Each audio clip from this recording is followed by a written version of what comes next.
Virgin ka pa, di ba? Paano tayo nagkaanak?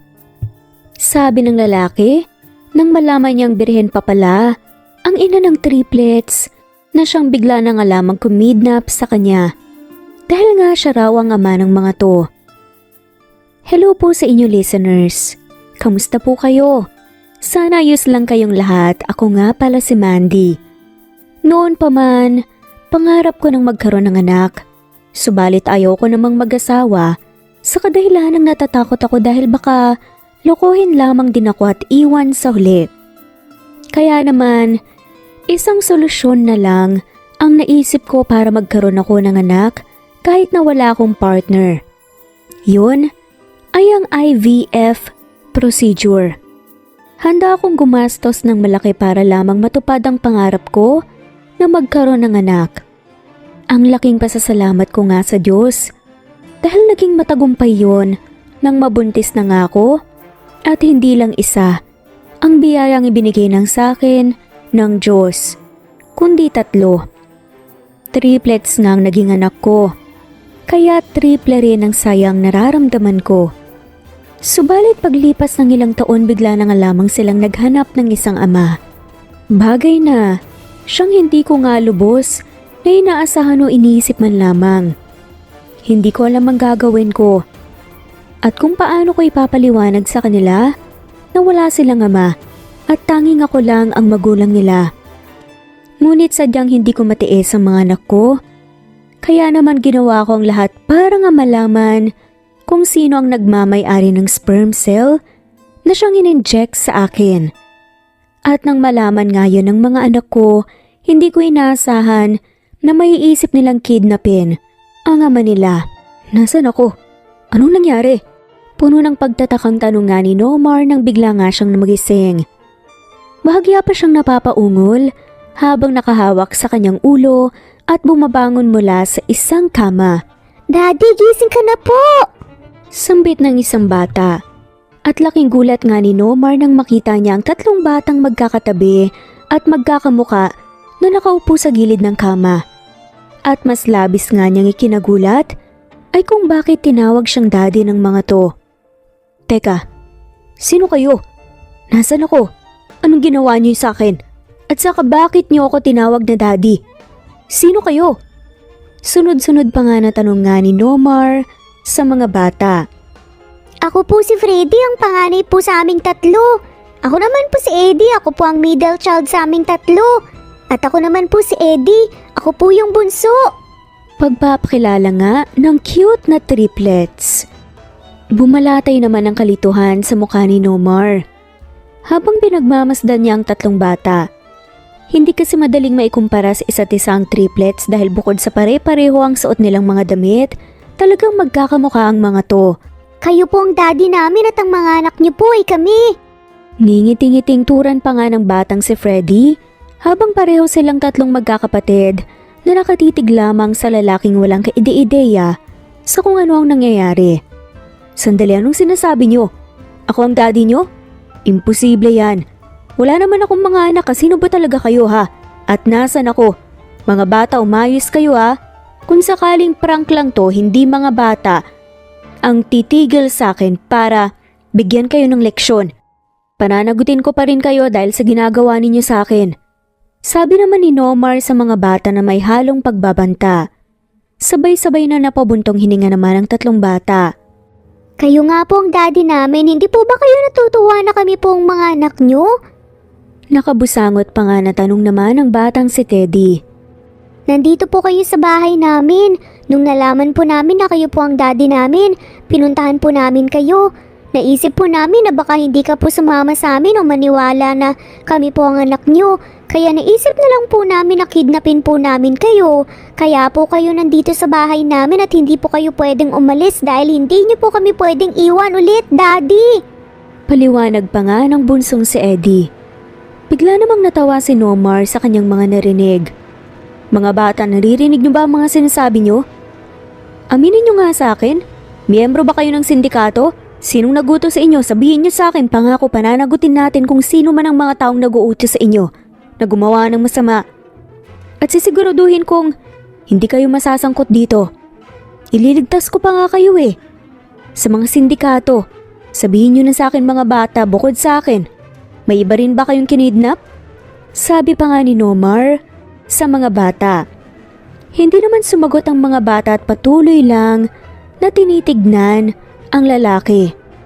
Biglang tumayo si Nomar at sinubukan na buksan ang pinto para tumakas, ngunit napamura na nga lamang siya nang hindi niya yun nabuksan at napagtanto niyang nakalock yun sa labas. Sinubukan niya ring tadyakan ng pinto ngunit wala pa ring nangyari, kaya naman muli niyang hinarap ang mga bata. Mga bata, please lang. Tulungan niyo akong makatakas dito. Ibibigay ko lahat ng gusto niyo. Tulungan niyo lang ako. Desperado pa nga napakiusap ni Nomar sa triplets. Daddy, hindi ka nga po pwedeng umalis. Mawawalan po kami ng ama kapag hinayaan ka po naming umalis dito. Ayaw niyo po ba sa amin? Nakangusong tugon pa nga ng batang si Eddie. Yung mga nagutos sa inyo, sila bang nagsabi na ako ang tatay niyo? Makinig kayo, hindi ako yon. Imposibleng mangyari yon. Tulungan niyo na lang akong makatakas dito. At promise ko sa inyo, tutulungan ko rin kayong hanapin ang tatay niyo, ang tunay niyong ama. Mahinahon na pakiusap pa nga ni Nomar sa mga bata at malalim na bumuntong hininga na paupo sa kama.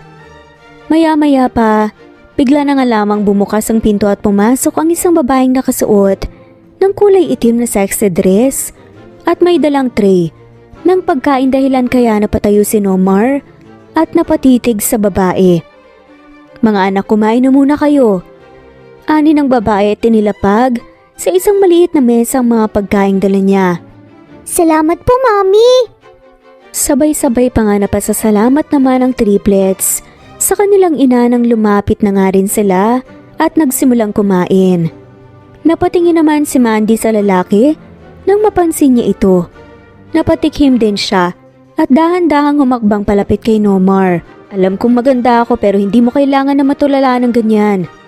Wika nga ni Mandy, dahilan kaya dagling nabalik sa kanyang sarili si Nomar. Teka, ikaw ang mami ng mga bata? Kasabot ka ba ng mga sindikatong dumukot sa akin, ha? At anong sinasabi nila? Na akong daddy nila. Sino ba talaga kayo? Anong kailangan niyo sa akin, pera ba?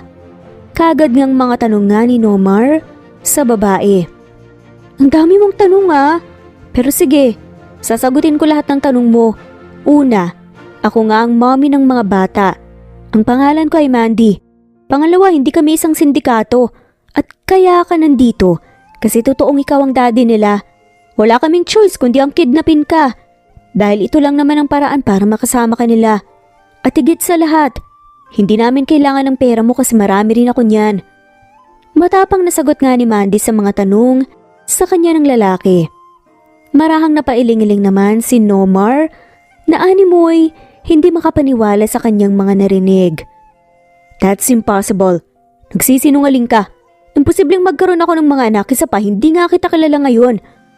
Ngayon lang kita nakita. At kung ikaw ang mami nila, edi sana may naaalala ako na nakilala kita o nakasama ng isang gabi. Imposible. Sige, ipagpalagay na nga natin na hindi nga kayo sindikato. Let's say naniniwala ako sa mga sinasabi nyo.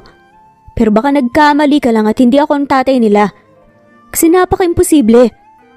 Nagpanting naman ang tenga ni Mandy sa narinig sa huling sinabi ni Nomar na baka ibang lalaki nga ang kanyang nakasama ng isang gabi at ama ng anak niya. Hoy! Excuse me! Sinasabi mo bang malandi ako? FYI! Virgin pa ako! Madiin pa nga nasambit naman ni Mandy sa lalaki. Namutawi naman ang pagkagulat sa reaksyon ni Nomar. Ano? Berihan ka pa? Virgin ka pa pala, kaya paano tayo nagkaanak? Doon pa lang may butas na. Bukod nga sa labis na pagkagulat, namutawi rin ang kalituhan sa mukha ni Nomar. Napabuntong hininga naman si Mandy at ipinag-cruise ang kanyang mga braso sa kanyang dibdib. Alam kong nakakalito, pero kung bibigyan mo lang talaga ako ng pagkakataon na magpaliwanag, kaya kong i-explain lahat sa'yo kung anong nangyayari at kung paano tayo naging mga magulang ng mga anak ko. Napailing-iling na nga lamang si Nomar. Na tila ba ayaw nga niyang pansinin pa ang sinabi ng babae. Hindi mo na kailangan magpaliwanag pa. Hindi pa naman siguro kayo nababaliw, no? Alis na ako sa lugar na to. Ayoko madamay sa mga kalokohan nyo.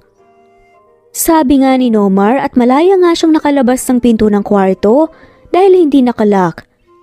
Mga anak, kumain na kayo dyan. Ako nang bahala sa daddy nyo. Tura naman ni Mandy sa mga bata bago siya lumabas din ng kwarto para nga sundan si Nomar. Nang makalabas si Nomar sa kwarto, kunot noon niyang ipinalibot ang tingin sa buong bahay. Nagpamewang na nga lamang din siya at nagbuga ng isang malalim na buntong hininga. Na tila ba nawawala na nga siya ng pag-asa at hindi siya makapaniwala sa mga nakikita niya ngayon. Ano bang klaseng bahay to? Wala man lamang pinto o bintana. Hindi makapaniwalang bulalas nga ni Nomar. Bukod kasi sa mga kagamitan, sa paligid ay puro puting pader lang ang kanyang nakikita. Ni wala man lamang pinto o isang bintana na alam niyang imposible ring mangyari. Muling ipinalibot ni Nomar ang paningin niya sa buong bahay na tila ba ine-examine niya nang mabuti ang bawat sulok ng bahay. May pinto naman siyang nakita na siyang katabi lamang ng kwarto kung saan siya nanggaling kanina kaya walang pagdadalawang isip na binuksan niya yun. Subalit na dismaya na nga lamang siya nang makita niyang isa lamang din pala yung kwarto at katulad sa kwartong pinagmulan niya. Wala rin yung bintana at tanging ilaw lamang ang siyang nagsisilbing liwanag sa buong bahay. Imposible to. Saan naman sila ilalabas? Kung walang pinto ang bahay na to, sigurado akong may pinto at nakatago lamang yun sa kung saan. Secret door ba? Usal pa nga ni Nomar at muling nagpaikot-ikot sa buong bahay para hanapin ang nagtatagong pintuan na maski ang pader ay kinakapa niya at bahagyang itinutulak. Bahagyang natawa na nga lamang si Mandy habang pinanonood lamang siya sa kasalukuyang ginagawa nito na halos mabaliw-baliw sa kakahanap ng pintuan. Tumikhim naman si Mandy para nga agawin ang atensyon ng lalaki at napalingon nga ito sa kanya. Sa tingin mo ba? Hahayaan ko lang na nakabukas ang pinto ng kwarto kung madali ka lang din makakalis sa bahay na to? May pagkasarkastik pa nga na untag ni Mandy sa lalaki. Pwede ba? Huwag niyo nga akong paglaruan. Paalisin niyo na ako rito. Kung hindi, papupulis ko kayo. Pagbabanta naman ni Nomar na siyang itinawanan lamang ni Mandy. Go ahead. Yun ay kung makakalis ka pa rito. Nakangising wika naman ni Mandy at unti-unting humakbang palapit sa lalaki habang matalim ang tingin na ipinupukol niya kung saan nga siya namang unti-unting nagpaatras kay Nomar na tila ba nasisindak sa tingin na yun ng babae. Huwag kang lalapit. Kahit babae ka, kaya pa rin kitang patulan, lalo na sa mga ginagawa niyo. Medyo nanginginig na nga ang boses na pagbabanta nga ni Nomar sa babae. Natawa na nga lamang si Mandy at huminto na nga sa paglapit sa lalaki. Masyado ka namang kinakabahan. Chill ka lang dyan. Wala naman akong gagawing masama sa'yo. Hindi naman kita sasaktan. At hindi rin naman ako kanibal para kainin ka at wala kang choice ngayon kundi ang pakinggan ng paliwanag ko. Ano pa bang magagawa ko? Kinulong niyo na nga ako dito eh. Naupo naman si Mandy sa single sofa at pinagkrus nga ang kanyang mga hita habang nakatingin siya sa lalaki at handa na nga niyang ipaliwanag kay Nomar ang lahat ng nangyayari. Tama yung narinig mo kanina. Brian pa nga ako. Pero totoong anak ko sina Freddy, Teddy at Eddie. Mga dugo at laman ko sila. At kung nagtataka ka, kung paano nangyari yun siguro naman alam mo kung ano ang IVF procedure, di ba? Panimulang ang paliwanag na ni Mandy na naging dahilan kaya unti-unting naglaho ang pagkakunot noon ni Nomar. Nagsimula nga itong mag-explain. Noon pa lang kasi pangarap ko na talagang magkaroon ng anak. Siguro iniisip mo ngayon na kung bakit hindi na lang ako naghanap ng lalaking bubuntis sa akin, di ba? Well, ayokong mag-asawa eh. Natatakot kasi ako na baka yung lalaking makilala ko ay walang kwenta. At sa bandang huli, iiwan lang din ako katulad ng walang kwenta kong ama. Iniwan niya lang ang mommy ko. Kaya yun, nahirapan kami. At ang IVF procedure lang ang naisip kong solusyon at paraan para magkaroon ako ng anak. Sobrang pasasalamat ko sa Diyos dahil binayaan niya ako hindi lang isa kundi 3 anghel. Kaya sobrang saya ko. Pero yun na nga. Habang nagkakaisip sila, lumalaki sila, bigla na lang nilang hinahanap ang ama nila. Siyempre bilang isang solo parent, nagulat ako dahil hindi ko naman inaasahan yun. Hindi ko naisip na baka balang araw maghanap sila ng daddy. Kaya wala akong choice kundi ang hanapin kung sinong nagmamay-ari ng sperm cell na ginamit sa akin. At yun siguro naman, naalala mo na nagbenta ka ng sperm cell noon, di ba? Pero hindi ko akalain na balak pala ng mga anak ko na kidnapin ka.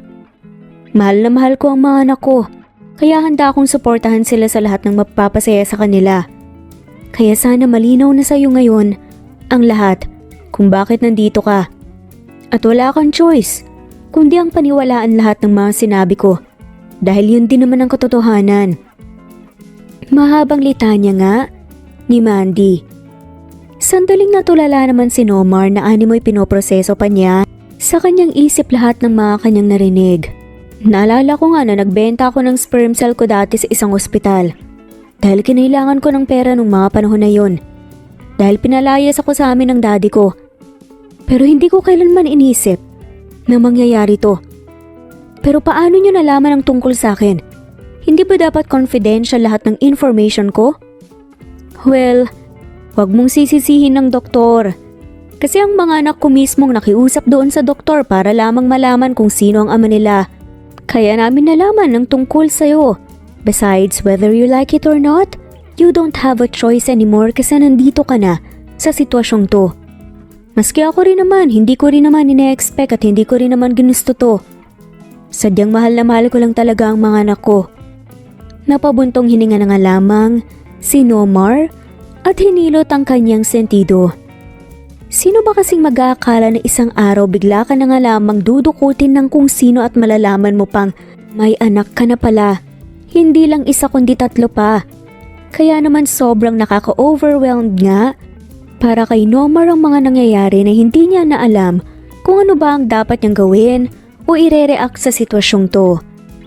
So anong gusto mong gawin ko? Panagutan ka? At ang mga anak mo? Kahit na wala naman akong kaalam-alam sa bagay nito? Tumayo naman si Mandy at nilapitan ng lalaki. Hindi ko sinasabing panagutan mo ang mga anak ko. Gusto ko lang na maramdaman nilang mayama sila dahil yun ang gustong-gusto nilang maranasan. Please, kahit pansamantala lang, hayaan mo muna nilang ma-experience na mayama sila hanggang unti-unti kong maipaliwanag sa kanila ang sitwasyon. At sa oras na yun, pwede ka nang bumalik sa normal. Saad pa nga ni Mandy kay Nomar bago siya bumalik sa loob ng kwarto para nga puntahan ang kanyang mga anak. Muli namang iginala ni Nomar ang paningin niya sa paligid.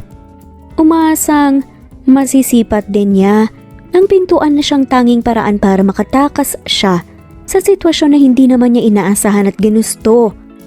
Maya-maya pa, bumalik na nga lamang din sa loob ng kwarto at nadatnan nga niya roon ang mag-iina na masayang nagkukwentuhan.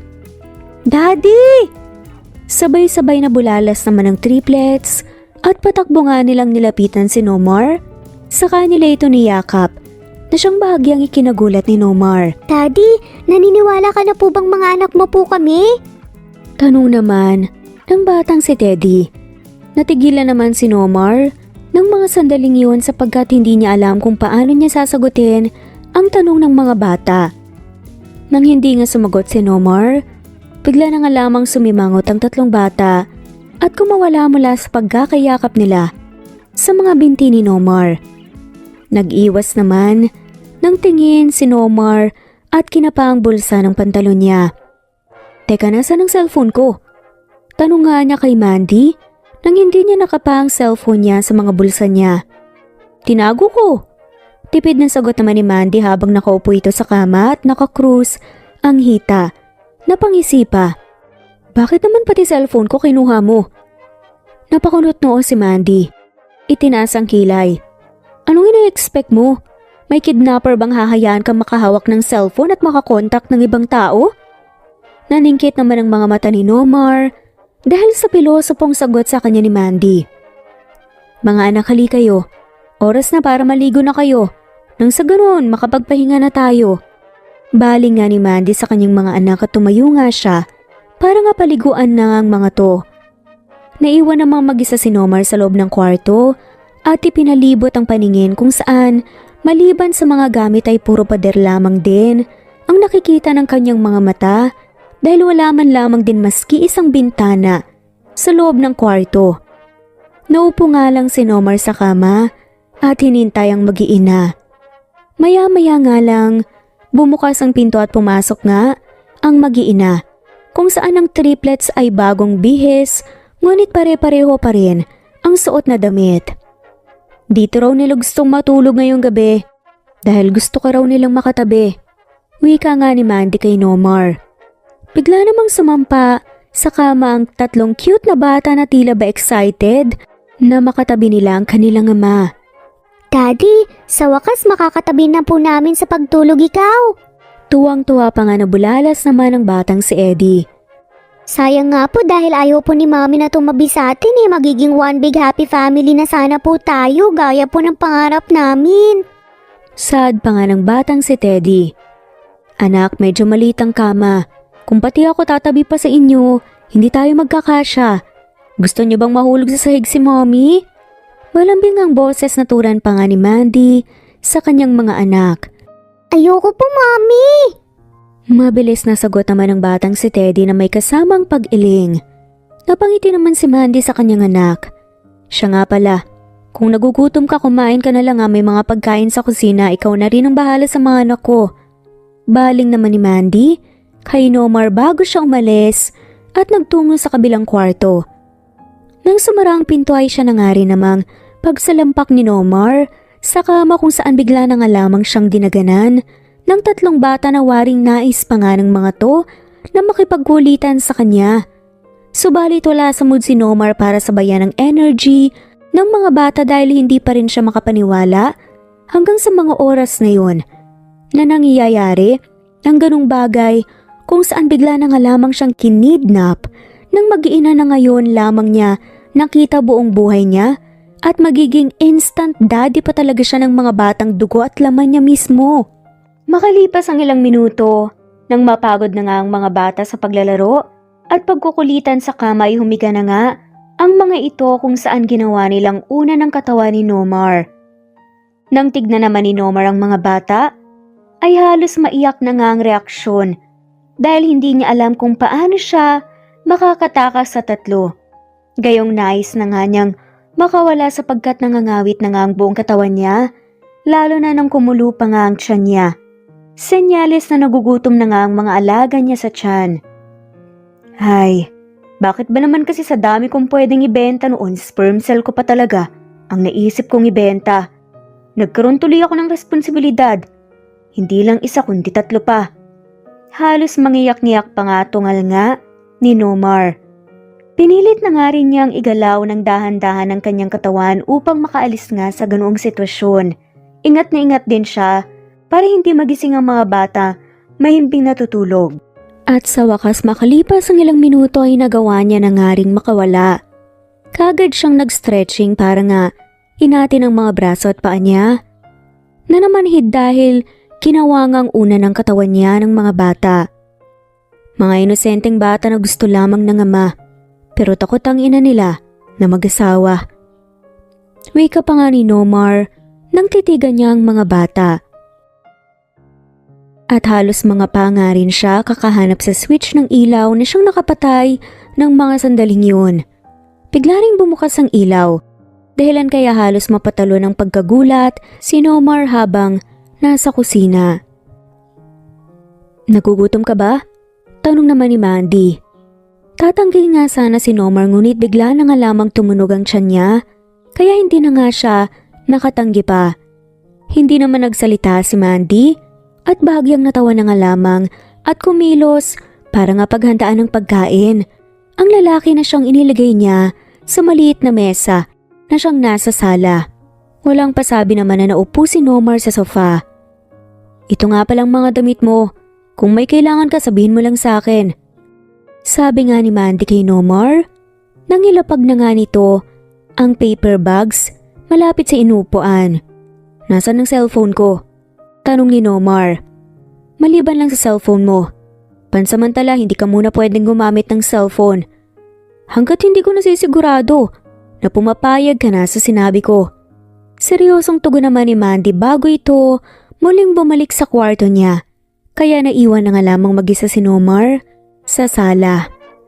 Matapos ngang kumain ni Nomar, ay doon na nga lamang din siya natulog sa sofa.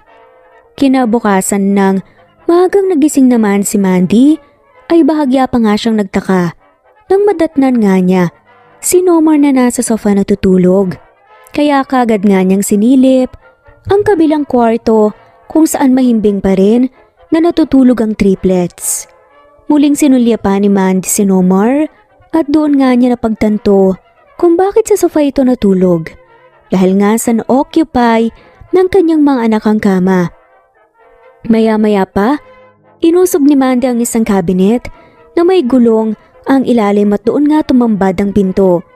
Sinulyapan pa muna niya ang lalaking natutulog pa rin sa sofa bago siya tahimik na lumabas. Hindi naman nagtagal, bumalik din siya kagad dala ang ilang gamit at pagkain. Nakahinga naman siya ng maluwag. Nang pagbalik niya, nadatnan niya pa ring natutulog si Nomar, kaya naman dali-dali niyang binalik ang cabinet na yun upang matakpan ang sikretong pintuan. Naghanda na nga rin siya para sa almusal. Hindi pa gaanong dilat ang mga mata ng triplets nang lumabas sila ng kwarto at naglakad nga patungo kay Nomar at tinabihan nila ito sa sofa. Ang cute ninyong tignan nga apat. Halatang mag-aama talaga kayo. Biglang komento naman ni Mandy sa mag-aama habang hinahanda na nga niya ang mga pagkain sa maliit na mesa sa harapan ng mga nakatulalang mga bata kasama na rin si Nomar. Natawa na nga lamang si Mandy at nagsimula na nga silang kumain. Hindi ba masarap ang luto ko? Maya-maya pa itanong nito. Hindi naman sumagot si Nomar. Nananatiling nakatuon lamang ang atensyon sa pagkain. Mama, masarap po ang luto niyo. The best po talaga kayo. Biglang sabi naman ng batang si Teddy kung saan nag-thumbs up pa nga ito sa kanyang ina. Napangiti naman si Mandy sa puri sa kanya ng kanyang anak. Sumapit ang gabi at pinauna na nga ni Mandy ang mga bata na kumain para makapagpahinga na nga rin ng mga to. At nang makatulog na nga ang mga bata, lumabas si Nomar ng kwarto para nga sabayan si Mandy na kumain. Paano niyo pala nagagawang mabuhay sa ganitong lugar? Para kayong nakakulong dahil wala man lang bintana at hindi kayo lumalabas dito. Komento pa nga ni Nomar nang tabihan nga niya sa sofa si Mandy at sinaluhan itong kumain. Hindi mo ba naisip na hindi talaga kami ganito mamuhay? Bilang mga kidnapper, kailangan naming magtiis at manatili rito para hindi makatakas ang bihag namin, no? Matalinong sagot naman ni Mandy sa lalaki habang nasa pagkain lamang ang kanyang tuon. Kailangan niyo ba talagang gawin to? Tanong ni Nomar. Ang alin? Ang kidnapin ka? Para sa mga anak ko, kailangan ko tong gawin. Lahat gagawin ko para sa kanila. Tugon naman ni Mandy nang hindi pa rin tumitingin sa lalaki. Bakit hindi ka nalang mag-asawa? E di sana maayos ang pamilya mo ngayon at hindi nyo kailangan pang maging kidnapper. Natigilan naman si Mandy sa sinabi ni Nomar dahilan kaya napatingin siya sa lalaki. Ang alam ko, nabanggit ko na rin sa'yo na ayoko mag-asawa, di ba? At nakwento ko rin ang rason kung bakit. Nakalimutan mo na ba yun? Isa pa, huwag kang mag-alala kasi makakalaya ka rin naman eh. Kailangan mo lang muna magtiis at pakisamahan ng maayos ang mga anak ko. Pansamantala hanggang sa may paliwanag ko sa kanila. Paunti-unti ang sitwasyon at matanggap ang tanging ako lang magulang nila. Dahil sa seryosong tono ng boses ni Mandy ay napalunok na nga lamang si Nomar at nag-iwas ng tingin. Di na nga rin siya nakaimik pa at nginuya na nga lamang ang pagkain na siyang isinubo niya sa kanyang bibig. Nabalot nga sila ng katahimikan. Nang ilang minuto lang ang lumipas ay may narinig silang mga iyak ng mga bata kaya gulantang na nagkatinginan sina Mandy at Nomar. Saka sila patakbong nagtungo sa kwarto at nadatnan nga nila ang triplets na gising at umiyak. Mga anak, anong nangyari? Bakit kayo umiiyak? Puno nga ng pag-aalalang tanong ni Mandy sa kanyang mga anak. Bigla namang tumakbo ang mga bata patungo kay Nomar at napaiyak. Daddy, akala po namin iniwan niyo na po kami. Naluluha pa nga na sagot nga ng batang si Eddie. Napaluhod naman si Nomar para makapantay niya ang mga bata at niyakap nga niya ang tatlo. Nang makaramdam siya ng awa dahil sa patuloy na pagluha ng mga to. Huwag kayong magalala. Hindi alis si Daddy, okay? Dito lang ako, hindi ko kayo iiwan. Saad nga nito at tumahan din ng triplets. Habang yakap pa rin ni Nomar, ang mga bata ay napatingin siya kay Mandy na siyang nakatingin na rin pala sa kaniya. Hindi naman nagtagal ay muli na nilang pinatulog ang mga bata at humiga na rin si Nomar para nga tabihan ang mga ito. Sa paglipas ng mga araw ay unti-unti na ngang nagagawang mag-adjust ni Nomar kasama ang mag-iina. Nagagawa na rin niyang makisabay at makipagkulitan sa mga bata. Ngunit nandoon pa rin ang kagustuhan niyang makaalis na sa lugar na iyon dahil ang pakiramdam nga niya ay para siyang nakakulong na hindi man lamang makita ang liwanag mula sa araw at ang sariwang hangin. Higit sa lahat ay iniisip niya rin ang mga magulang niya na malamang ay labis na ang pag-aalala sa kaniya. Gustuhin man niyang kumbinsihin si Mandy na sabihin na sa kaniya kung nasaan ang pinto at ibalik ang cellphone niya at hindi naman siya tatakas.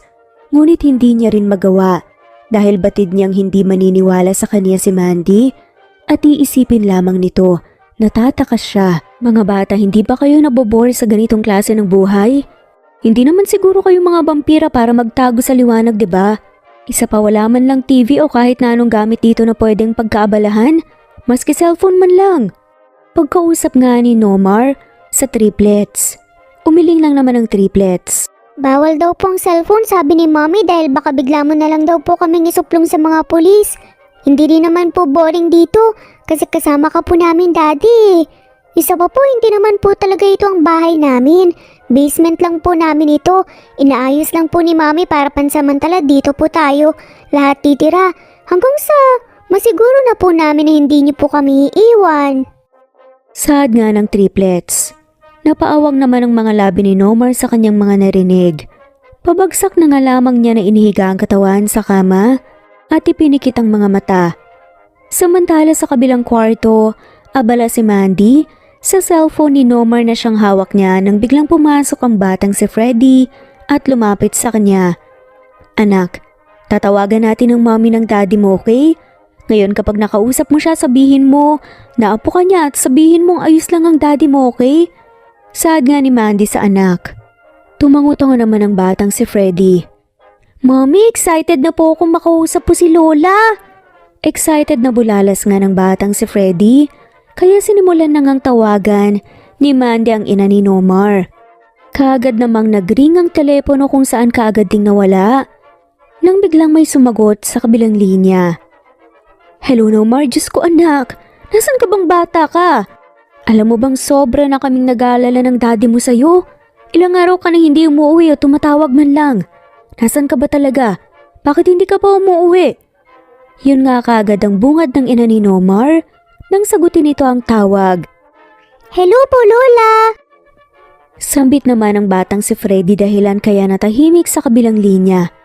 Animoy na bigla ang boses. Nang dahil nga sa narinig. Hello, sino to? Nasaan ang anak ko? Takang tanong nga ng ina ni Nomar sa kabilang linya. Lola, ako po to si Freddy, apo niyo po ako. Gusto ko lang pong sabihin na okay lang po si Daddy at kasama po namin siya ni Mommy pati na rin po ng mga kapatid ko kaya wag na po kayong mag-alala sa kanya. Ani nga ng batang si Freddy. Ha, apo? Teka, kailan pa ako nagkaroon ng apo? Totoo ba yung sinasabi mong bata ka? Kung ganun, nasaan ang daddy mo? Naguguluhan pa nga na tanong ng ginang sa kabilang linya. Sasagot pa lang sana si Freddy nang bigla namang inagaw ni Mandy ang cellphone. Teddy, pinaiyak mo ba ang kapatid mong si Eddie? Bigla na lang kasing umiyak eh. Iritableng saad nga ni Nomar sa batang si Freddy na tila ba may istorbo ang pagtulog niya. Daddy, Wala po akong ginagawa kay Eddie. Sa pa po, hindi po ako si Teddy. Ako po si Freddy. Tugon naman ng batang si Freddy na tinama pa nga ang pangalan niya. Natigilan naman si Nomar.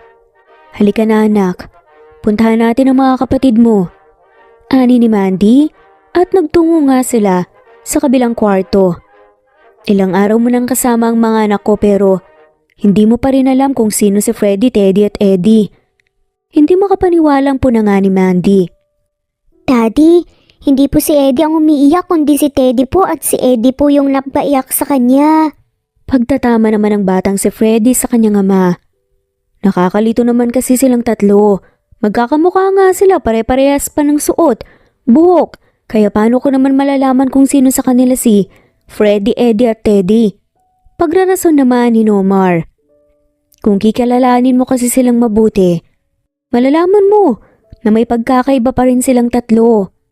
Wika nga ni Mandy habang pinapatahan niya ang anak na si Teddy. Hindi naman na nakasagot pa si Nomar na siyang napayuko na lang at napakamot sa kaniyang batok dahil sa pagkapahiya. Lumipas pa ang ilang mga araw at isang gabi nga ay kasama pa rin ni Nomar na natulog ang mga bata. Ngunit sa gitna ng gabi ay bigla na lamang nagising si Nomar nang may narinig siyang mga munting ingay at kaluskos na nagmumula sa sala. Kaya naman dahan-dahan siyang bumangon para hindi magising ang mga bata. Paglabas ni Nomar ng kwarto ay bumungad sa kaniya ang madilim na sala kaya naman nagtungo siya kung nasaan ang switch at binuksan niya ang ilaw. Ganoon na nga lamang ang pagkagulat ni Mandy na napapitlag pa nang makita niya si Nomar na siyang nagbukas ng ilaw. Pinagmasdan naman ni Nomar si Mandy at kung ano ang ginagawa nito. Kasalukuyan kasing inuusog ni Mandy ang cabinet para nga takpan ang pintuan.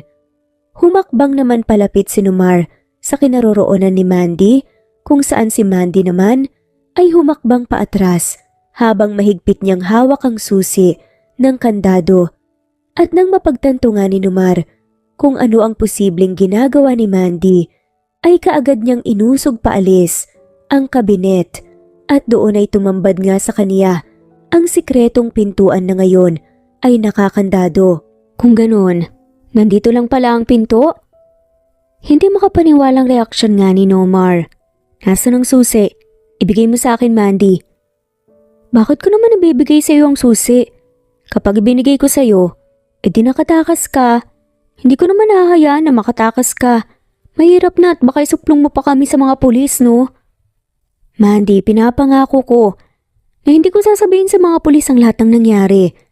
Basta ibigay mo lang sa akin ang susi. Ayoko nga. Wala pa akong tiwala sa'yo. Matigas na saad naman ni Mandy. Mandy, please. Huwag kang magalala. Kasi tutuparin ko yung pangako ko na hindi ko kayo isusumbong sa mga pulis. Ibigay mo lang sa akin ang susi, please. Pangungumbinsi pa nga at pakiusap pa nga ni Nomar sa babae. Bigla namang ipinakita ni Mandy kay Nomar ang hawak niyang susi. Gusto mong makuha ang susi? Bakit hindi mo kunin? Pagkasabi nga noon ni Mandy, bigla na nga lamang niyang inilagay sa dibdib niya ang susi at napakapilya nga talaga nito. Namilog naman ang mga mata ni Nomar sa ginawa ni Mandy. Napalunok pa nga siya at mabilis na ibinaling sa ibang direksyon ng kanyang mga mata nang ma-realize niyang nakatitig siya sa dibdib ni Mandy. Napangisi naman si Mandy dahil doon. Ngayon na alam mo na kung nasa ng susi ng pinto, malayo mo nang makukuha yon. Yun ay kung kaya mo kunin. Nakangising sambit pa nga ni Mandy bago siya nagtungo sa kwarto niya. Kaagad namang nagtungo sa kusina si Nomar at naghilamos sa lababo habang iniiling-iling ang kanyang ulo.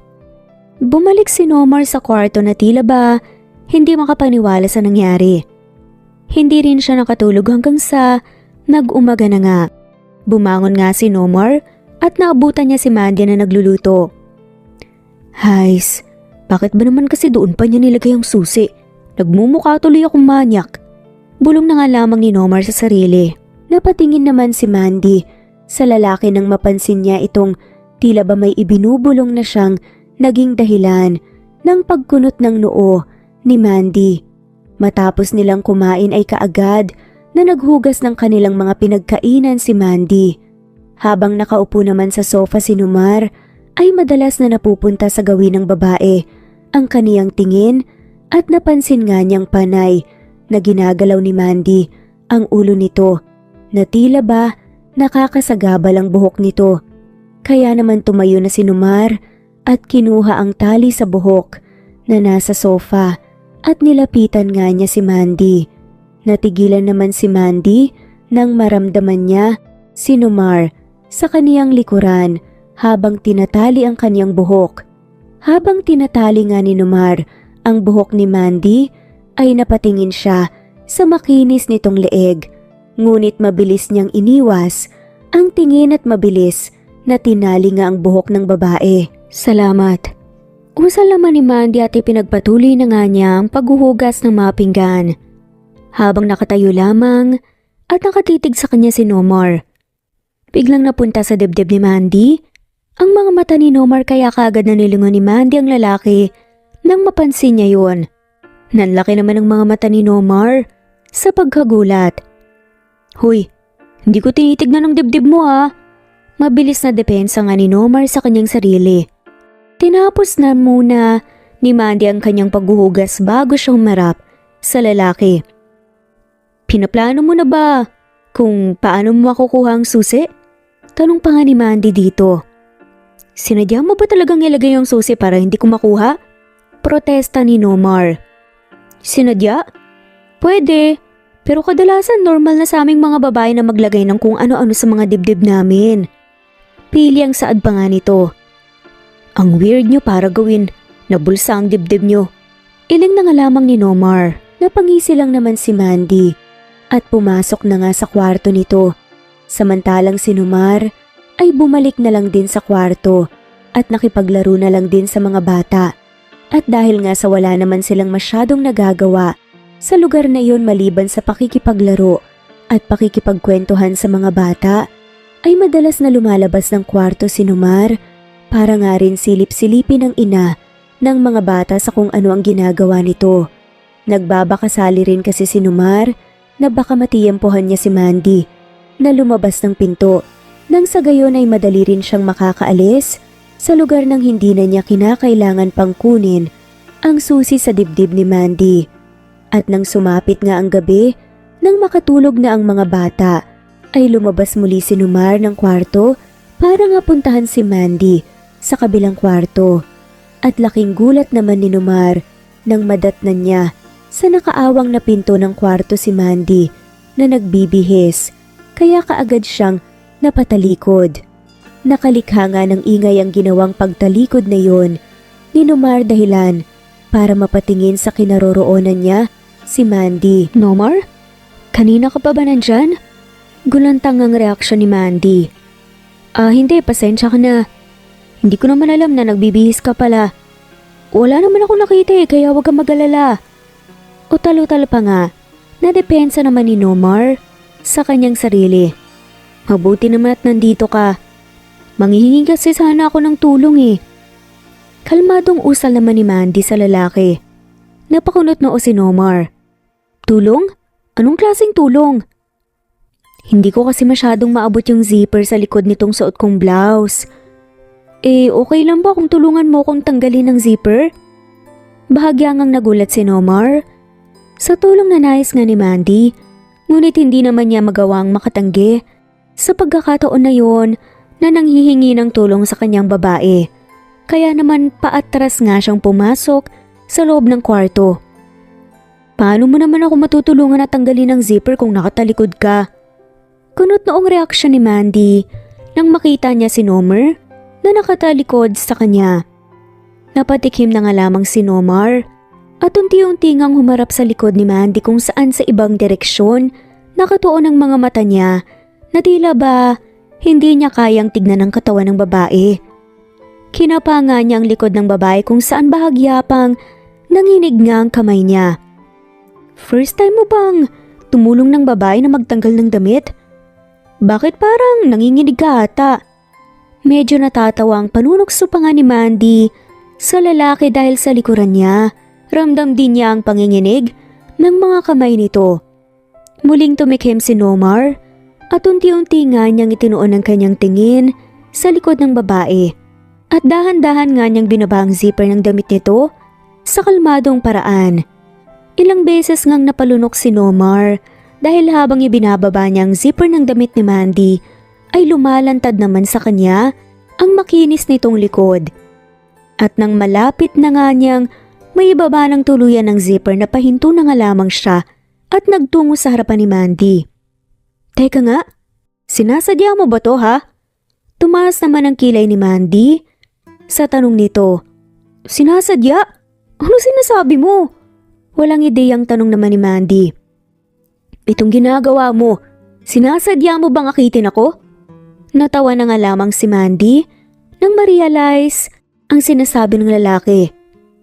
Hindi ko sinasadyang akitin ka, okay? At hindi ko nakasalanan kung naaakit ka man sa akin. Baka nakakalimutan mong lalaki pa rin ako, Mandy. Madiin ang boses na pagkakasambit nga ni Nomar nang taimtim niyang tinitigan sa mga mata ang babae. Dahil din sa sinabing iyon ni Nomar ay natigilan si Mandy at hindi na nagawang makaimik. At namilog nga sa pagkagulat ang mga mata ni Mandy nang bigla na lamang siyang hinalikan sa mga labi ni Nomar. Nakaramdam ng kaba si Mandy ng mga sandaling iyon ngunit hindi niya mawari kung bakit hindi niya magawang itulak ang lalaki palayo bagkus ay kusa niya pang tinugunan ang halik sa kaniya ng lalaki. At makalipas nga ang ilang minuto na kanilang paghahalikan ay naghiwalay na ang kanilang mga labi. Kung saan akmang aalis na sana si Nomar nang mapagtanto niya ang kaniyang ginawa nang bigla naman siyang pinigilan ni Mandy. Ano yun? Basta ka na lang alis pagkatapos mo kong halikan? Wala ka ba talagang paninindigan ha? Hindi makapaniwalang sabi nga ni Mandy sa lalaki. Namutawi naman ang kalituhan sa mukha ni Nomar sa kung ano ang nais na ipakahulugan nga ni Mandy sa mga sinabi nito. At bago pa man maibuka ni Nomar ang bibig niya para makapagsalita, ay dagling siniil ni Mandy ng halik ang kanyang mga labi na kanyang ikinagulat. Ngunit kalaunan ay sinabayan na nga rin niya yun. Nagkusa na nga rin ang mga kamay ni Nomar, nahuba rin ang damit ng babae at napalunok siya nang lumantad sa kanya ang dibdib nito na siyang natatakpan nga ng bra. At nakita nga niya ang susi doon na gustong-gusto na nga niyang makuha ngunit nang mga sandaling yun hindi na nga niya kayang kontrolin pa ang kanyang sarili. At ang init ng kanyang nararamdaman kaya naman muli niyang siniil ng halik ang mga labi ni Mandy. Please, dahan-dahanin mo lang Nomar.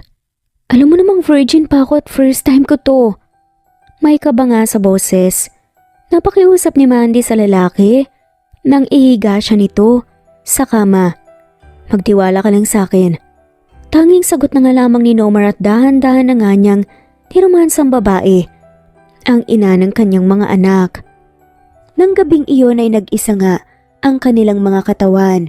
Para sa kanila ay isa iyong magandang karanasan na hindi nila kailanman malilimutan. Nakatitig nga lang ang mulat na mga mata ni Nomar sa puting kisame habang natutulog sa kaniyang tabi si Mandy. Maya-maya pa ay dahan-dahan at maingat na bumangon si Nomar ng kama saka sinuot muli ang kaniyang mga damit. Napatingin nga siya sa susi na siyang nasa bedside table at walang pag-aalinlangan na kinuha niya iyon. Kinalkal din niya ang mga drawer na naroroon para hanapin ang cellphone niya. Maingat niyang ginagawa iyon upang hindi nga magising si Mandy. At namutawi nga ang ngisi ni Nomar nang sa wakas ay nahanap niya rin ang kaniyang cellphone. Bago siya tuluyang lumabas ng kwarto ay sandali pa muna niyang sinulyapan si Mandy na mahimbing ang tulog. Tila ba napagod talaga ito sa kanilang ginawa. Dahan-dahan nga na inusog ni Nomar ang cabinet na siyang tumatakip sa pinto ng lugar at kaagad nga niyang matagumpay na nabuksan ang lock gamit ang susi na hawak niya. At noong aalisin na sana niya ang kandado para buksan ang pinto, ay bigla na lamang siyang natigilan.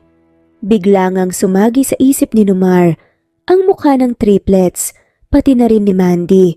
Sa hindi maipaliwanag na dahilan, ay tila ba nagkaroon ng pag-aalinlangan si Nomar ng mga sandaling iyon. Maya-maya pa ay binuksan niya ang kaniyang cellphone at denial ang number ng kaniyang ina.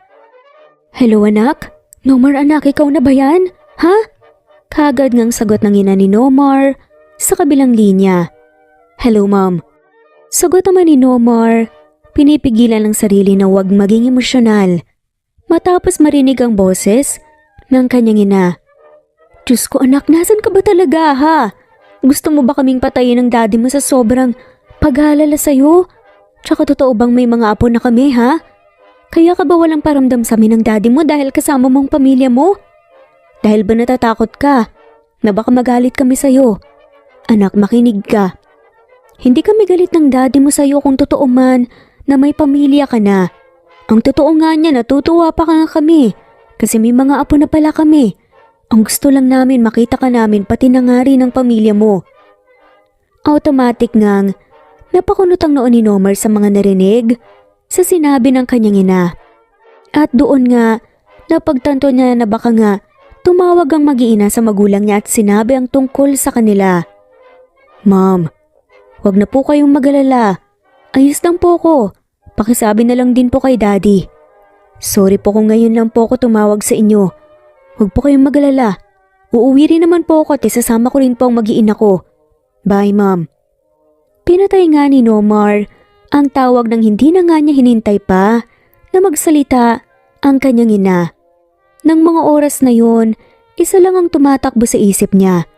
Yun ay ang hindi niya kayang umalis at iwan ng mag-iina. Kaya naman muli nga niyang ibinalik ang cabinet at bumalik nga rin siya sa kwarto ni Mandy kung saan tinabihan niya ito sa pagtulog at niyakap. Kinabukasan ng magising nga si Nomar ay wala na nga sa kanyang tabi si Mandy. Kaya naman lumabas siya ng kwarto at nadatnan nga niya ito na naghahanda ng pagkain. "Good morning. Mabuti naman at gising ka na. Tara, kumain na tayo?" Masiglang bati nga ni Mandy sa lalaki nang mapansin niya ito. "Good morning din." Pabalik na bati naman din ni Nomar at tumupo nga siya sa sofa sa tabi nga ni Mandy at sabay nga silang kumain na dalawa. "Siya nga pala, bakit hindi mo ginawa?"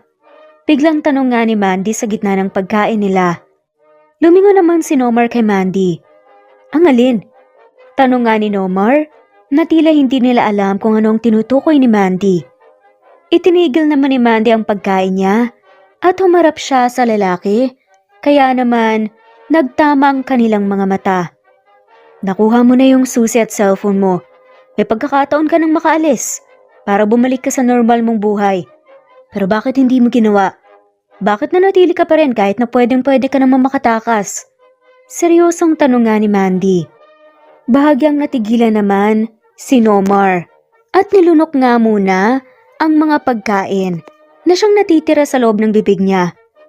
"Gusto ko lang malaman, bakit ibinigay mo ang sarili mo sa akin kagabi?" Biglang tanong naman ni Nomar na hindi man lamang sinagot ang tanong ni Mandy sa kanya. Ilang beses ngang napakurap-kurap si Mandy. Marahil ay hindi nga niya inaasahan na itatanong sa kanya iyon ni Nomar. "Simple lang, kasi alam kong mapagkakatiwalaan kang tao." Sagot nga nito. "Paano mo naman nasabi na mapagkakatiwalaan ako?" Mausisang tanong ni Nomar. "Kasi isipin mo, nung nalaman mong kinidnap ka namin ng mga anak ko kahit lalaki ka, hindi ka man lamang gumawa ng paraan para makatakas. Hindi mo kami ginawa ng masama kahit na hindi pa naman na-prove kung totoo nga ang sinasabi namin.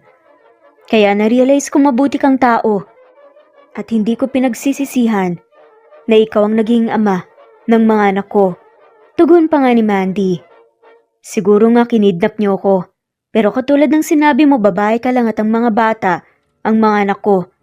Kaya hindi ko maatim na saktan kayo, isa pa. Harmless naman kayo eh. Kaya sinakyan ko na lang ang gusto mong mangyari nung una. Pero uulitin ko ang tanong ko sa'yo. Bakit ibinigay mo ang sarili mo sa akin kagabi nang walang pag-aalinlangan?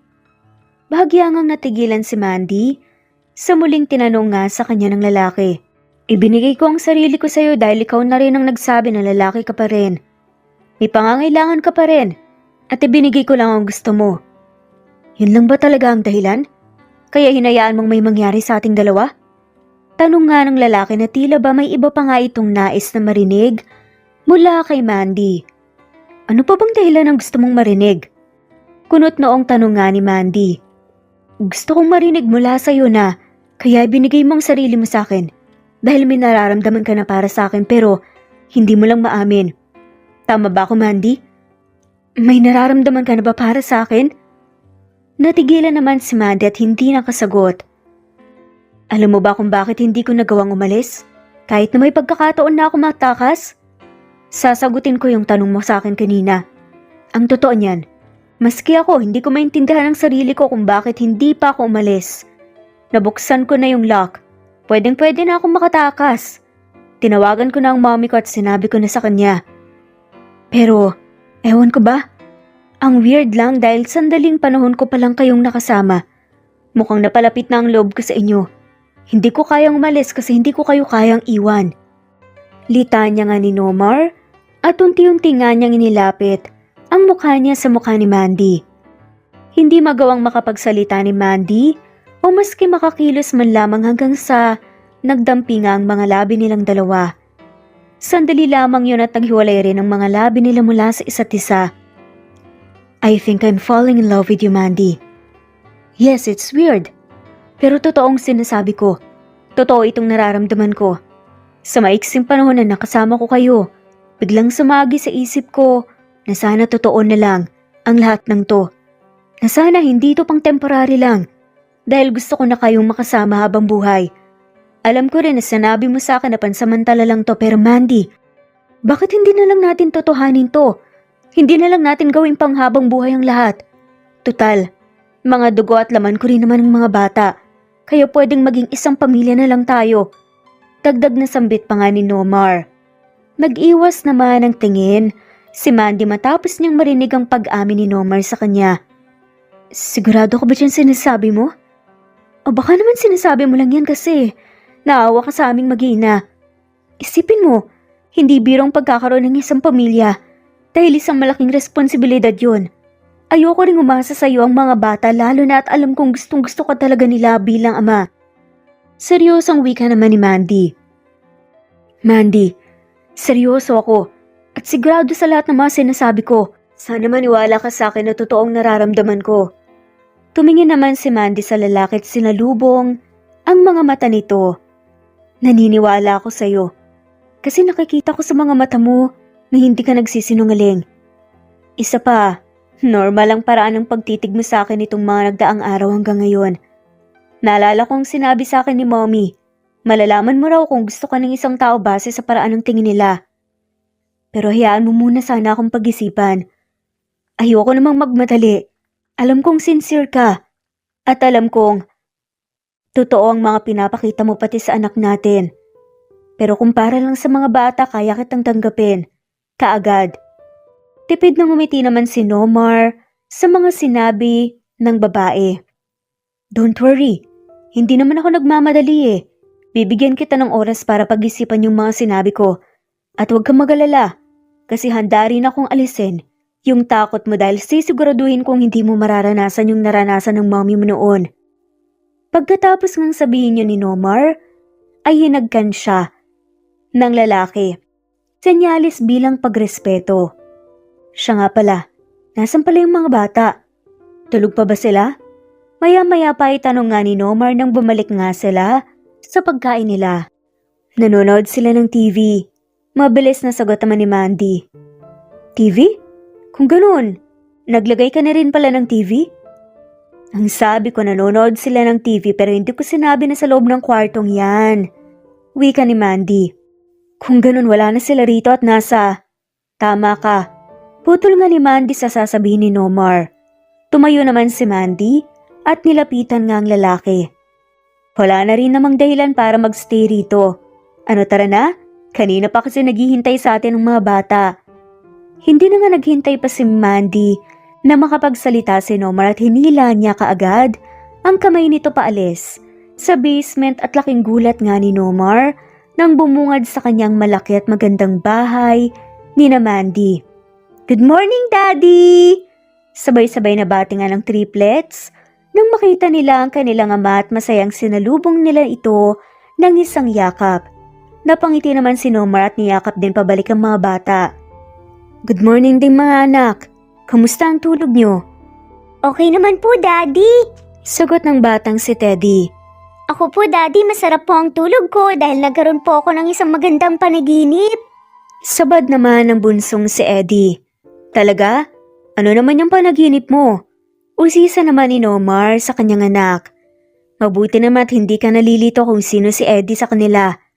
Hindi makapaniwalang komento ni Mandy ng tamang pangalan ang itinawag ni Nomar sa bunso nilang anak. Mahinang natawa si Nomar. "Siyempre naman. Kinilala ko talaga sila ng mabuti para naman hindi na ako mapapahiya sa harapan niyo." Pagdadahilan ni Nomar at bumaling na nga itong muli sa kanilang mga anak. Napanaginipan ko po na gumagawa raw po kayo ni Mommy ng baby at... Hindi nga naituloy ng batang si Eddie ang kanyang sasabihin nang biglang tinakpan ni Nomar ang bibig nito. "Huwag mo nang ituloy." Pigil nga ni Nomar sa bata. Nagkatingin na naman si Mandy at Nomar kung saan pareho silang may gulat na reaksyon sa biglang sinabi sa kanilang anak. Bigla namang hinila ni Mandy si Nomar palayo sa mga bata. "Teka nga, hindi mo ba sinara yung pinto kwarto kagabi?" Pabulong nga na anas nga ni Mandy sa lalaki. Napakamot naman ang batok si Nomar.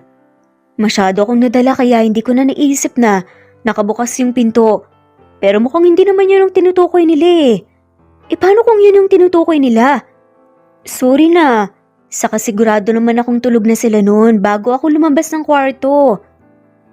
"Mommy, Daddy, nag-aaway po ba kayo?" Biglang tanong naman ng batang si Freddy. "Ha? Hindi anak." Ihiling-hiling na nga lamang na sagot ni Mandy sa kanyang anak. Makalipas lamang ang ilang sandali ay biglang lumabas ng bahay si Nomar at tumingala nga sa kulay asul na kalangitan na siyang natatakpan ng ilang mga puting ulap. Napangiti nga si Nomar dahil sa ilang araw na pagkakulong niya sa basement ay ngayon na nga lamang muli niya nasilayan ang ganda ng sikat ng araw. "Nagbago na ba ang isip mo? Naiisip mo bang tumakas?" Pabirong tanong nga ni Mandy nang puntahan niya ang lalaki. Napalingon naman kay Mandy si Nomar at napangiti nga ito nang makita niya ang babae at nilapitan naman niya ito at hinapit ang bewang nito palapit sa kanya. "Masaya lang ako na sa wakas. Nasilayan ko na ulit ang araw. Maganda rin ang panahon ngayon, mukhang tinadamayan din ako dahil maganda rin ang pakiramdam ko ngayon." Nakangiting wika nga ni Nomar. "Talaga? Bakit naman?" Usisa nga ni Mandy. "Kasi may magandang babae sa harap ko ngayon." "Sus, bolero." Hirap nga ni Mandy. "Hindi kita binobola." "O sige nga, kung maganda talaga ang pakiramdam mo ngayon, halika tulungan mo ako magluto." Biglang yaya nga ni Mandy at hinila papasok sa loob ng bahay si Nomar. "Alam mo, naisip ko lang, para na pala talaga tayong mag-asawa no?" Biglang hirit nga ni Nomar habang kasalukuyan na nga niyang tinutulungan sa pagluluto si Mandy. "Ako naman, iniisip ko kung posible ba talaga na ma-inlove ka sa isang tao kahit na sandaling panahon pa lamang kayong magkasama." Ani ni Mandy. "Posible yun no?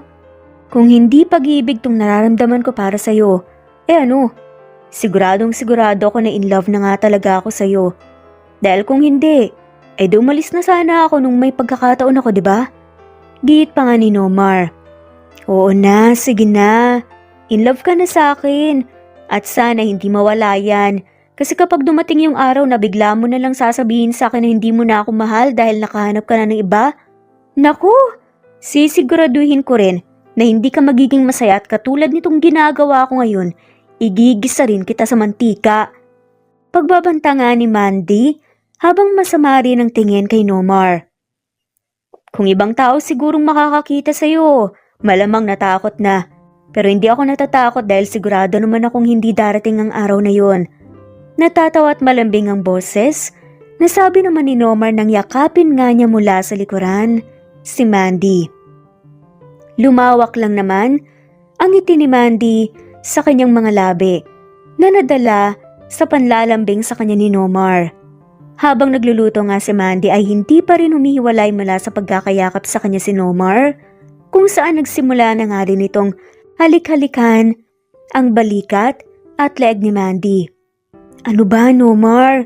Tigilan mo nga ako. Natatawang sita nga ni Mandy sa lalaki na tila ba nakikiliti siya sa ginagawa nito. Bakit? Hindi ka ba komportable sa ginagawa ko? Pero may nangyari na nga sa atin, 'di ba? Hirit naman ni Nomar na may gustong-gusto nito ang ginagawa niyang panlalambing sa babae. Ay, wag mo na nga ipaalala pa yan. Nakikiliti kasi ako sa ginagawa mo.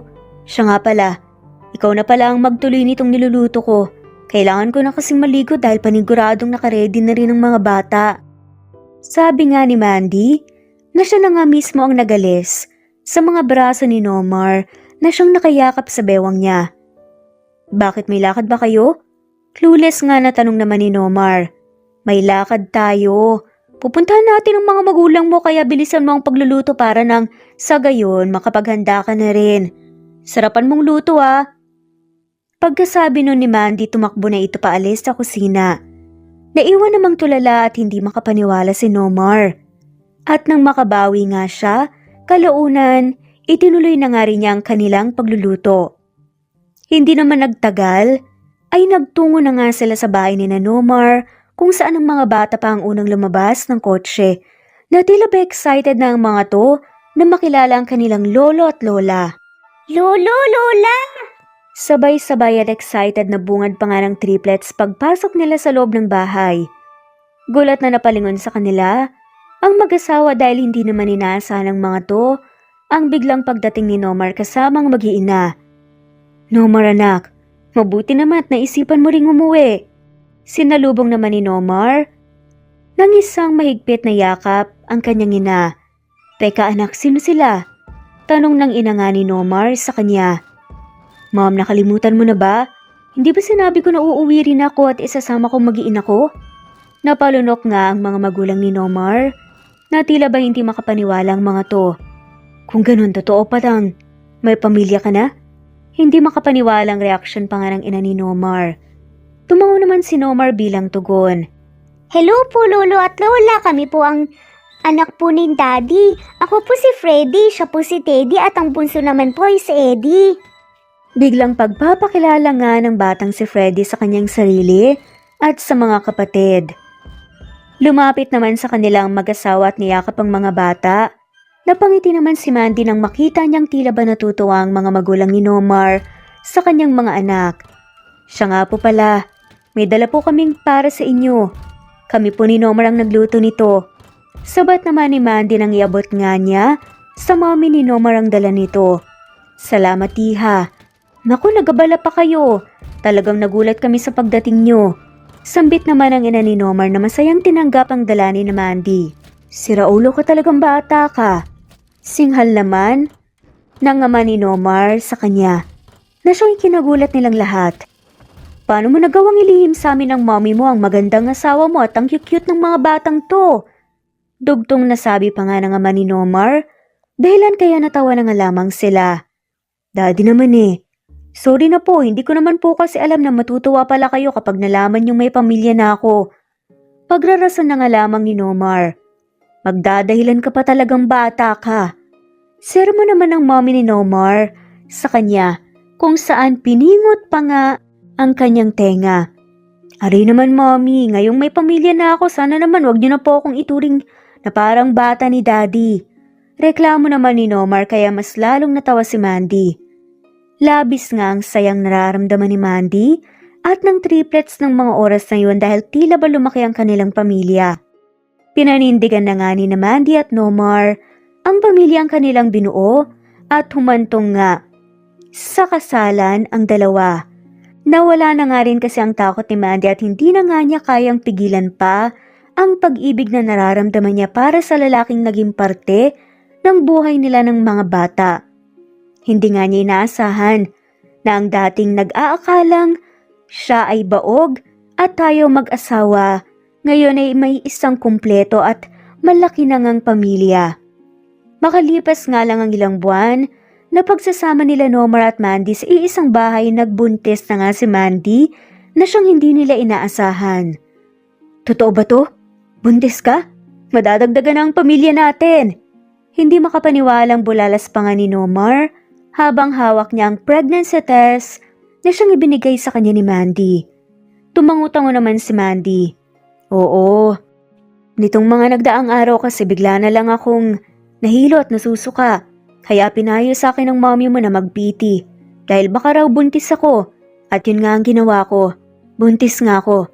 Magkakaanak na ulit tayo. Sagot nga ni Mandy. Yay! Magkakaroon na ulit kami ng bagong kapatid! Hiyaw naman ang batang si Freddy kung saan nagsimulang magtatatalo ng triplets na siyang nasa sala at nakikinig nga pala sa kanilang mga magulang. Dahil nga sa labis na tuwa, ay hindi mapigilan ni Nomar ang sarili na buhatin ng kanyang asawa. Sa wakas mas lalaki pa ang pamilya natin dahil sa biyayang binigay sa atin. Ani nga ni Nomar na hindi magawang maitago ang sayang nararamdaman sa kasalukuyan. Hindi rin ako makapaghintay na maipanganak ko na ang anak natin. Sambit naman ni Mandy. At hindi na rin ako makapaghintay na madagdagan pa natin ang susunod ang pamilya natin. Biro pa nga ni Nomar dahilan kaya natatawang hinampas siya ni Mandy sa kanyang balikat. Sira ka talaga. Hindi ko pa nga naipapanganak tong ipinagbubuntis ko, gusto mo na kaagad ng dagdagan? Natatawang singhal na nga lamang ni Mandy sa kanyang asawa. Masaya lang talaga ako. Hindi ko kasi inaasahan na hantong sa ganito ang lahat. Ngayon hindi ko pinagsisisihan na gumawa ako ng katarantaduhan noon kasi kung hindi ko ginawa yun, hindi ako palalayasin ng mga magulang ko at hindi ko maiisipang ibenta ang sperm cells ko. Dahil sa ginawa ko, nagkaroon ako ng isang pamilya. Mahal na mahal ko kayo at kailanman, hinding-hindi ko kayo iiwan. Pasasayihin ko kayo at aalagaan sa abot ng makakaya ko. Ani pa nga ni Nomar. Mahal na mahal din kita. Maski ako, hindi pa rin makapaniwala na hahantong sa ganito ang lahat. Parang kailan lang nung naisipan kong kidnapin ng mga anak ko tapos ngayon isang masayang pamilya na tayo. Isang pamilya na hindi naman natin plinano pero masaya. At hindi na rin ako makapaghintay pa na madagdagan pa ang pamilya natin. Nakangiting wika naman ni Mandy. Habang buhat-buhat nga ni Nomar, ang kanyang asawa ay nagtungo na nga sila sa kwarto sa kanya siniil ng halik si Mandy. Magmula nga noon ay mas lalo pang naging masaya ang kanilang pamilya. Sa buhay, may mga bagay na nangyayari na lubos nating hindi inaasahan. May mga bagay na nangyayari na hindi naman natin pinaplano. Kailangan lang nating magtiwala sa mga tao talagang nakalaan para sa atin at may plano ang Diyos para sa atin kung saan balang araw ay makakamit din natin ang kaligayahan na hindi kailanman matutumbasan ng kahit na anumang halaga. At dito na nga pa nagtatapos ang kwentong pagmamahalan ni Nomar at Mandy. Maraming salamat po sa lahat ng mawalang sawang sumusubaybay at shoutout po sa mga sumusunod. Mary Rose Carillo Jesusa, Enday Samante, Enday Lebra, Yolanda Tejida, Honey Villasenor, Tessie, Marichan, Ann Mariano, Wilma Guzman, Gabrielio, Liu, Maria Rica Natividad, Melanie Juan, Anita Hernando, Teresita Arevalo, Raquel Magno, Carmencita Falcon, Flordet, Nat Greenfax, Luz Templo Nuevo, Teresita Schmid, Flor Cabrera, Virginia Salazar, Luz Templo Nuevo, Leia, Madeline Tagle, Wilma Villafuerte, Isaac Ablon, Menchita de Belen, Federico, Mercy Edrosolo, Fe, Adam San Machas, Quinsiano Ebas, Eli Ramirez Elizabeth Gilas, Harem Ruhi, Julius Edna Romero, Charlie Angelina Samia Emma Gadiano, Rosemary Vasquez, Lisa, Estelita Mahia, Elvi Candontol, Corazon Danke of University of Eastern Philippines University, Teresita, Neil Bacolor, Evangeline Zamora, Charlie Jane Clemente, Susan Upaga, Susan Rodrigo, Fred Deliza de Guzman, Juby Hernandez, Helen Murillo, Edarlina Fahil, Rosie, Juliet Caday, Kuya Atok, Betty Losnong, Crescen, Susana, Tessie, Rumbawa, Lovina Galang, Aida Jurado, Emily Kinlog, Mirna Hamero, Liz Berito, Gabrielio, Juan Spotify, Imelda Fortes of Columbus City, Larry Malapaya, Dance, Remy's Life Official, Ellie Evangelist Anderson, Choi Choi, Ri, Jasmine Baya, Jerowina Aquino, Emeguba, Marilyn Babula, Shane Villarmino, Beth Sardina, Gabriel, Nino Regidor, Mel Abrogar, Rosemary Vasquez at shoutout na rin po sa lahat ng mga walang sawang sumusubaybay. Maraming salamat po. Veronica Briseño, Violeta Murillo, Teresita, Teresa Bulie, Christine Flores, Nesbet Anaban, Flor Salvalion, Kuwait, Raquel Labay, Kuya Atok, Lani Pardillo, Eva Violeta, Presbyteros Rose, Amy Regalado, Teresita, Pres Cavilla Havana, Precious, Lilian Nobebe, Eli Evangelista Anderson, Marziel Arcilias, Rosemary Palaganas, Rose Martinito, Ding Liege, Alexa Gomez, Jomira Bueno, Amy Fenovares, Irma Emma, Lali Emralino, Tortillas Gaming, Matea Estrera, Annalie Flor, Rosemary Tinito, Rosemary Palaganas, Excelsis Tagala, Emily Kinlog, Rosemary, MM, Penning Escal, Neri Cabangon, Lucia Baldo, Rosemary Vasquez, Londono Villas, Faye, Rosemary, Angelo, Vicky Adlaon, Mercy Villantes, Rezeline Unday, Allen,